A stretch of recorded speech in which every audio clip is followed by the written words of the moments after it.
Alright, this is section 14.1, suggested homework number 5, the time value of money. I'm imagining that possibly what might be going on here is folks are having troubles with the order of operations. So let's start off by going over that real briefly.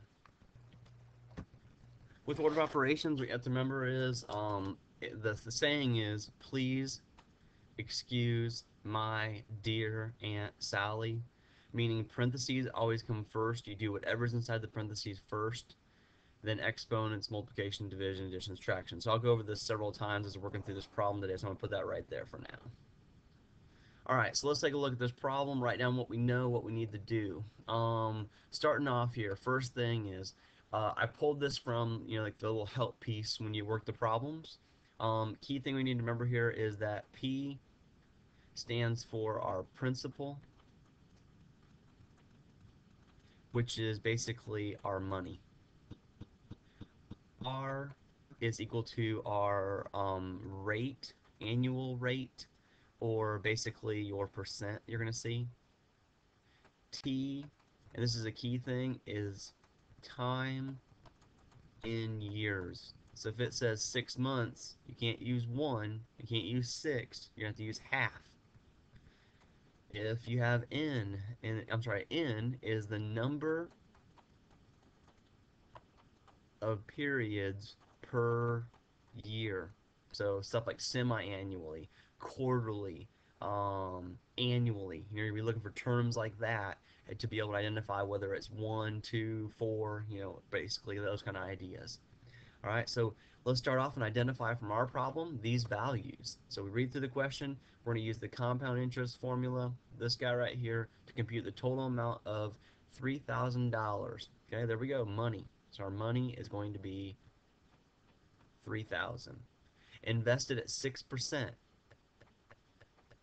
6%. But remember, we must change our percent. Since percents are out of 100, that becomes 6 out of 100, or 6 hundredths. And so that's what we're going to use right there. We're going to use the 0.06. It's going to be over 5 years, so our time is 5, and it's compounded semi-annually, which means our n is equal to 2. Now, one thing I want to say to everybody before we go any further is that, on numbers 5 through 9, I think number 5 and 6 are compounded questions. I think number 7 is a future question, and I think 8 and 9 are, I don't remember what they are exactly, but each question, if you go to the help, it has, and when I say help, let me pull it up so I can show you. What I mean is if it says help me solve this, and you click on that, it tells you what formula to use. So I close that, I go to number 8, and I go help me solve, and it tells me, it starts me off by getting me going through the problem, telling me what formula to use. So once you get the idea going, you just have to remember to look for the key words in the problem, and then that'll help you be able to go from there. All right, so just keep that in mind. Keywords. Well, our keyword right here that we're going to need for the future is compounded interest. This is our compound interest formula. Just like when we saw earlier the future formula. The future formula is a little bit different, very, very similar. All right, time to plug and chug is what I call it, at least with my kids. So with you guys, I'm going to call it plug and chug too, because it's just what I'm used to saying. All right, so here we are. We have this formula where we have A is equal to the principal times 1 plus the rate over the number of times compounded, all raised to the number of times compounded times the time. And that's going to be our exponent. So we're going to substitute in everything we know into that formula. A is what our answer is going to be. Our principal is 3,000. 1 plus my rate, which is 0.06, divided by n, which is the number of times, which is 2, raised to the n times the t. And so what you can see at this point is that was the easiest step. That's just the plug and chug. Now once we get to that point, now we're ready to do the order of operations. So that at this point, the next step is where these order of operations are going to come into play. So the first thing we start off and say to ourselves is, I need to do everything in the parentheses. That's all I'm focused on. So I go to the parentheses. I look inside the parentheses, and what I see is I have two operations to choose from. To start with, I have addition or I have division. The addition is right here, of course, and the fraction bar is the division. Well, according to my order of operations, if I'm just looking inside the parentheses right here, don't look anywhere else in the problem.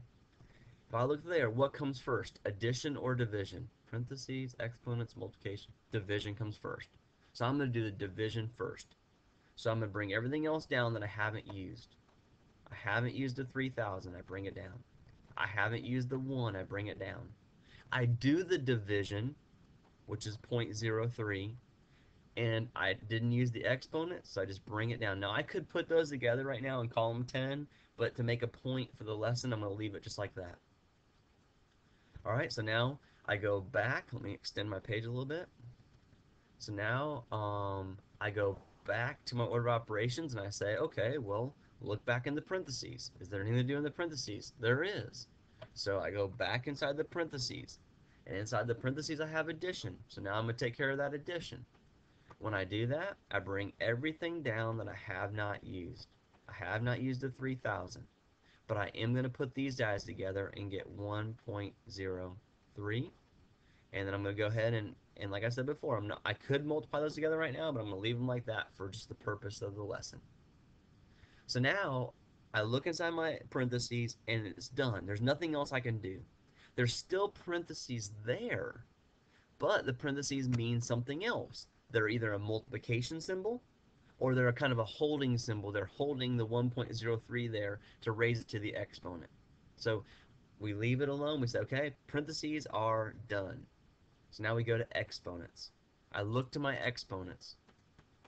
In my exponents, I have I have two exponents there, but the problem is they're being multiplied together. So I need to go ahead and multiply those together, and I get A equals 3,000 times 1.03 raised to the 10th power.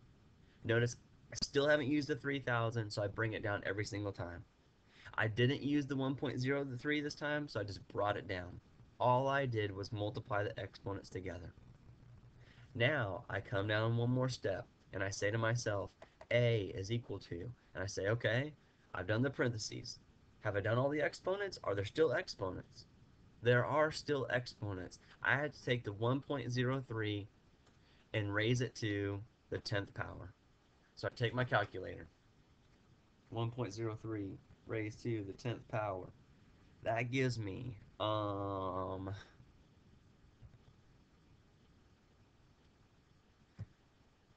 oops, sorry. That gives me 3,000, I didn't use it yet, times, I'm going to go ahead and round, you notice at the beginning they told us to round our decimals to the two decimal places. I'm just going to go ahead and round it like that right now, the two decimal places. So now I have to say to myself, am I done with my exponents? Yes. So what comes next? Multiplication, and that's all that's left. So I take my calculator, I take 1.34 times 3,000, and I get 400. Oops, my bad. My bad. Excuse me. Let me hit pause. Okay, sorry about that. I'm back. When I multiply those together, I get 4,020.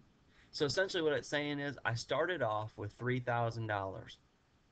At 6% interest, I earned $1,020 for a total return of $4,020 at the end of a 5-year period. So basically $1,000 for money to sit for 5 years. Not super great, but you can think, well, gosh, if I change this $3,000 investment to $500,000, I would have quite a bit of money. So that's basically what's going on there. It's the order of operations. Hopefully that helps. Please email me if you have any questions. I'll gladly help you.